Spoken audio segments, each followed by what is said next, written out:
Hey guys, sorry. OBS was messing around, froze and wouldn't start up again. Just let me know in the chat if you can hear me.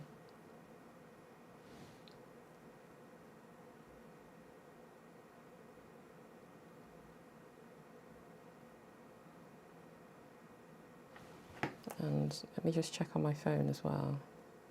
Hey Eva. Let me know if you can hear me okay.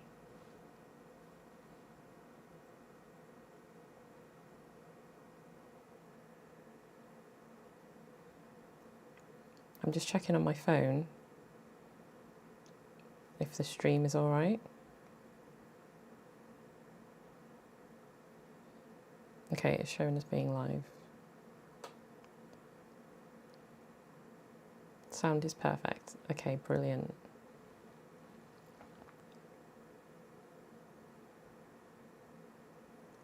Okay. Hey everybody that's joining.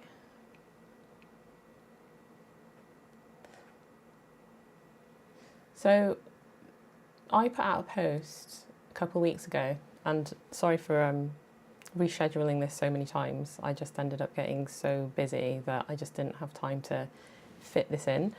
But it's going to be quite a quick one because there's not really a whole lot to the whole adjustment of the footage for the normal profile, and I always just try to keep things as simple as possible and as quick as possible so that I'm not doing so much when I'm editing, because if I'm shooting in the normal colour profile, I literally just want to edit as quickly as possible and get the video out as quickly as possible, so I'm not looking to add any hard colour grades to it or go over the top or anything like that. So this is literally going to be so quick, and yeah, it's going to be really easy to do. And I will stop to just look at the chat as I go along as well at times.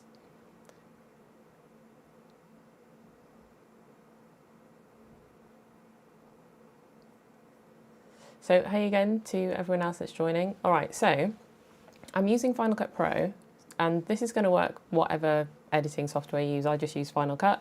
I've been using Final Cut now for probably nearly 2 years, or maybe 3 years. A little while, but anyway, I just use Final Cut because I really like it. I was using Premiere before and I used Premiere for like 10, 12 years, something like that, and I just got to the point where I just got really fed up with it, just crashing. And when I moved over to Mac, I did a whole video on it, I won't go into it, but basically I use Final Cut Pro, and so I will show you in Final Cut how I go about adjusting the Pocket 3 footage so that it doesn't look so Pocket 3-ish. Because there is that distinct look. When you shoot with the Pocket 3 and it's in the normal colour profile, you can tell when someone's shot with that camera. It's so distinctive. So anyway, I'll stop yappering on and I'll get on with it. So let me just make sure that I am sharing the right screen.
how to just change the normal footage just to make it look better. I'm just going to read the chat real quick. What type of computer do I edit on? So I've got a Mac Studio, and I also have an M1 MacBook Pro 16-inch. But most of the editing I do on my Mac Studio, unless I'm out and about or away, then I use my laptop.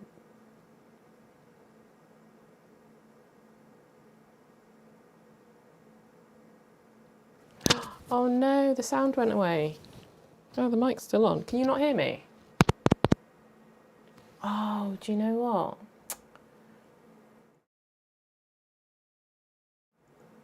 I just realised why the sound went off. Do you know what? That's fine. I'll do it again. I'll do it again. I just realised when I changed the scene, I forgot to put my, I forgot to put the audio in there. Right, give me a sec.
All right, let me know if you can hear my audio now.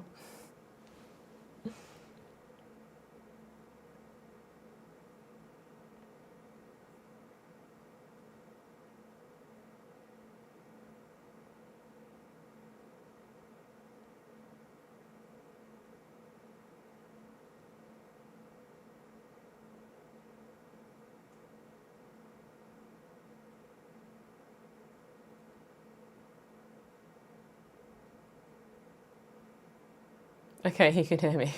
Okay. All right, I'll do it again. No problem. I'll do it again. And it'll be a quick version. I should really make a point of reading the chat whilst I'm doing stuff. Or just check my my sources next time. All right. So, let me head back on in to Final Cut. So, I basically, before I did that, so this is the footage. Okay, so I was just reading the chat again. So this is the footage that I adjusted. If you were bringing your footage in, this is what it looks like straight out of the Pocket 3, no adjustments. And to some people that looks fine. You know, it's not a big deal. But for me, I don't like that look. It looks kind of flat, it looks bland, it looks washed out. And even though I had my EV meter set to -0.3 or -0.7, it still has that washed out look. And it's mainly because it's a really bright sunny day. So what I tend to do, let me just turn all these off. What I tend to do, the first thing, is apply a colour adjustment. And for that, the first thing that I actually look at is increasing the contrast. So I've only increased it a little bit here because if you go crazy and you go all the way, then it starts to just, the image starts to break apart a little bit. The highlights are too much and the blacks are too much. So I only add a little bit in the contrast because I do everything else with the brightness, the highlights, the black points and the shadows. So the main reason for the washed out look usually is because the brightness can sometimes be a little bit too much. So if you look here, as you turn up the brightness and the exposure, this is when the washed out look starts to happen. So by bringing that brightness down a little bit, you can see again that you start to get some of that contrast back into the image. And then the highlights, so if this is off, the highlights are usually at 0, so I just bring this up a little bit more just to bring some of that brightness back into the image without affecting the overall contrast of it. The black points, I just kind of bring those back down a bit so that the blacks look a little bit more black rather than grey. So that's just a really tiny bit. And then the shadows, again, so this would be off. The shadows, I just put a little bit into that, not going crazy. It's again just to give it more of a contrasty look to the footage so that it's not so flat. So this is before, this is what the footage looked like straight out of the camera, out of the Pocket 3, and this is what it looks like with those adjustments. And if that's all you wanted to do, that's fine. It still looks, to me, that still looks a lot better than just how it came out of the camera. But the next thing that I do is play around with my hue saturation curves. So if you see here, I have adjusted the colour of the tree and the sky, and you can basically do this for any colour in the scene. Not that one, sorry. You can do this for any colours in the scene.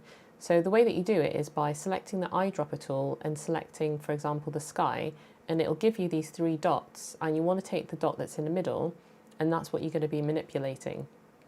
So if I go all the way up here, you can see the sky changes to green, and anything that's within that blue colour range will change colour. So I tend to just adjust the sky a little bit so it doesn't look so bluey purple. And again, this is just personal preference, it's completely subjective. This is just what I do because I like the look, that kind of colour in the sky. It looks a little bit more true to life. And then the same goes for the greens. So you would eyedrop the green, and then again here, you go for the dots in the middle. So if you see, this changes the tree to purple, and also over here, there's some bushes, so that's also changing. Just going to deselect that eyedropper. And anything green that's in the scene, so mainly foliage, it's going to adjust. And I like my foliage to look more on the bluey green rather than the yellowy green. So this is what it would look like before, and then I start to just add in a bit of a bluey green because I just like that kind of look. And that's pretty much it for the color changes. And then the saturation, so again, I just color select the sky and the bushes, and then just add a little bit more saturation without going crazy. So if you bring this down, you can see how it makes a bit of a difference to the trees, for example. So there's no saturation, you go up this way, you've got full saturation. And so I just add a little bit more to make it a little bit punchier. And then the sky as well. So I don't go crazy, but you can see it's just taken the saturation out of the sky there. And then I just add a little bit more to make it a bit more punchy. And so that's pretty much it. So if you just see the before and the after, so this is before, it's a really subtle change. And again, you might just like this look, it might just look better to you, but I like that. The green's a little bit too much actually. Let's bring that down. But yeah, I like that look, so that works quite nicely for me. The next thing is the colour wheels. So the only reason I use the colour wheels is to change the temperature of the scene, because I like my scenes to look a bit more on the cooler side rather than the warm side. So with the colour wheel, I don't tend to use the wheels themselves, I'm just looking at this temperature slider. So obviously if you go all the way to the right, that makes it warmer. If you go all the way to the left, it makes it cooler. And so I'm just going for something that's a little bit, not too cold, but just to take a little bit of the yellow out. So it's very subtle, you probably wouldn't even notice it, to be honest, but I can kind of see it. And then the last, well, there are 2 more steps, but the very last step isn't necessary, and I don't always do it, but this step, the colour curves, this is for the blacks and the shadows. And what I tend to do with this is just soften out the blacks a little bit, because obviously I've made it a bit more have a bit more contrast. I just want to soften out those blacks. So I will add 3 points here. And the reason that I add 3 is because I want it to affect as little of the image as possible. So I add a point to the second line, and then I add a point in the middle between the first and the second line. But the point that I want to adjust is the one that's on the first line, because this is what's going to soften out the, sorry, I haven't turned it on. This is going to soften out the black. So you can see if you go all the way up, it's going crazy. So it's just basically adding a little bit of light to the shadows and the blacks. And I do that because it gives it kind of like a faded look, which I quite like. So again, it's really subtle, but this is before and after. It's just a really subtle look. And then that would literally be it. So for most of the time, if I'm just trying to be really quick and I'm not really looking to do anything else, then that is pretty much what I will do. So this is before, this is what the footage looked like coming straight out of the Pocket 3, and then this is with the adjustments on it. So the next thing is film convert. So with this is just to add the final look if I want to do something like that, if I want to give it a bit of a film-like look. And for this, I don't use any color profiles, I just use what is the default. If you have seen any of my other videos about film convert nitrate, you'll know what I'm talking about. But basically you've got different color profile, different camera profiles, and you'd select your camera profile and then choose how you want to grade it based on the camera profile. But it also has this default one where you're just picking a stock and you just want to add a bit of film grain or just have a little bit of a film look without going super deep in the color grading process. So you have all these different film stocks that you can choose from. It gives it a different look, black and white as well. And you just go through and just choose the very final look that you want. That's quite nice actually, quite like that. And I think it was on this one before. Yeah, this is the one I had before. And yeah, you just go through and you just choose the film stock that you like. Quite like that. Yeah, that's nice. Yeah, so you just choose the one that you want to use, and then you just go through and just play around a little bit until you get that final look. So the vibrance obviously does the vibrance for the whole scene. It makes it a bit punchier if that's what you like, but you can go and you can control that. And the saturation, again, you can add a bit more saturation to make it look a little bit punchier again. The film chroma is to do with the film stock, so how much of the film stock is dialed in. So if you take it this way, the film stock is pretty much off. You take it all the way to the end, it's applying the maximum strength of that film stock. And then with the film luma, that's the contrast. So if you look at the sky, when I move this up, the contrast of the sky has gone really strong. So it also affects other parts of the scene. It depends on the scene that you're using it on as well. But yeah, just think of it as contrast for specific parts of the scene. So I don't want it to be too much. So I'm just going to put it around about there. And then the grain. So the grain strength is basically film grain. So you can take it off if you want, if you don't want it. Or you can take it up, make it go crazy. I don't know if you can see it there.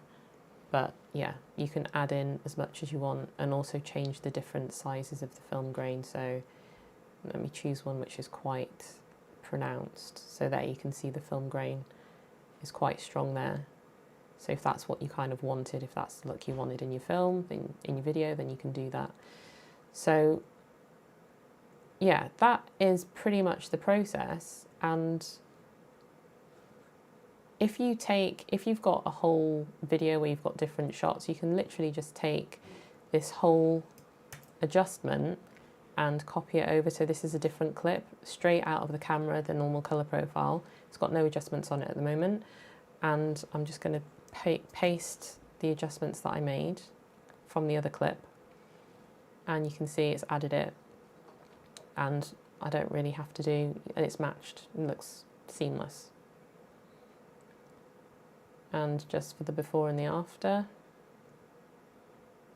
So this was straight out the camera. Again, maybe you prefer this, but for me, I really like the look of this. And this is after. I'd probably tweak a few things in here, but otherwise, yeah, it looks pretty good.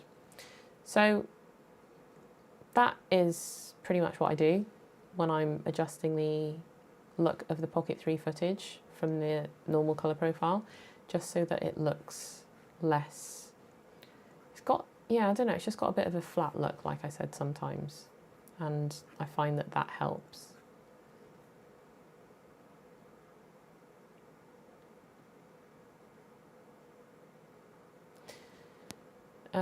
Using a CPL filter helps. Yeah, that can help. That can definitely help. But for me, it's just, I like to add those extra touches as well. Just to get that final look that I really want. So yeah, that is it, really. Sorry about the audio earlier, but that gives you an idea of how I go about things. No problem. My pleasure.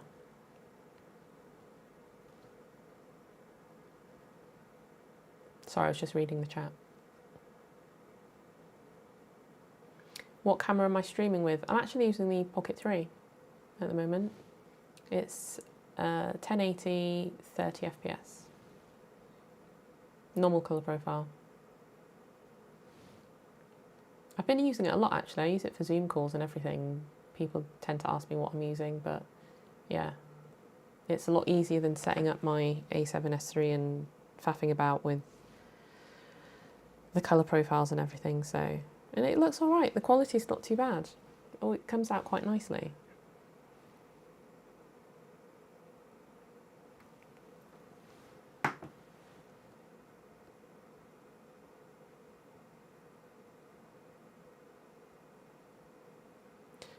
So I've dropped a link in the description to Film Convert if you, this isn't sponsored by Film Convert, but there's a link there if you want to try it out, because you can use it for free as a trial version, and you get full access to it. So if you wanted to try that part of the process out with Film Convert, then you can do that. You don't have to buy a license straight away, and you get access to all the settings and the parameters as well. You just have a watermark on your footage until you buy the license. So it gives you a really nice way of actually trying it out before you actually jump in and buy the license.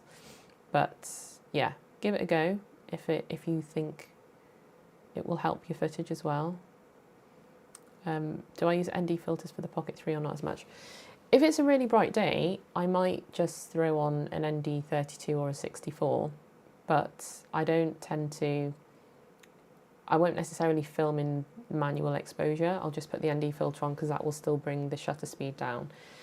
And the reason that I do most of the time not shoot in manual is because when I'm using the Pocket 3 or my action camera, I'm literally just trying to be as quick as possible. I'm using these cameras just to get quick videos or quick shots, so I'm not really bothered about the 180-degree shutter rule at that point or anything like that. The only time that I will always use an ND filter is if I'm shooting a time lapse, which I don't do a lot of with the Pocket 3, and I should do more of because I quite like incorporating them into the videos, but I will always use an ND filter for that because I like the motion to have motion blur rather than it looking really kind of juddery when you do a time lapse and there's no motion blur.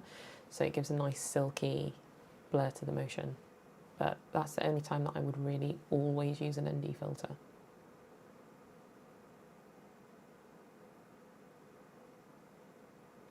Will I do a video for how I EQ my audio? I could, but I'm not really an audiophile. I just kind of play around with it and get it to the point where it sounds good. And most of the time it's just bringing out that muffled bassy sound. But I could do a video or a live stream at some point, or whilst I'm on a live stream show you how I do it, but there's not really any great process that goes into it. I pretty much do the same thing for each video, which seems to work. But yeah, next time I do a live stream, if you are on the live stream, remind me and I'll show you.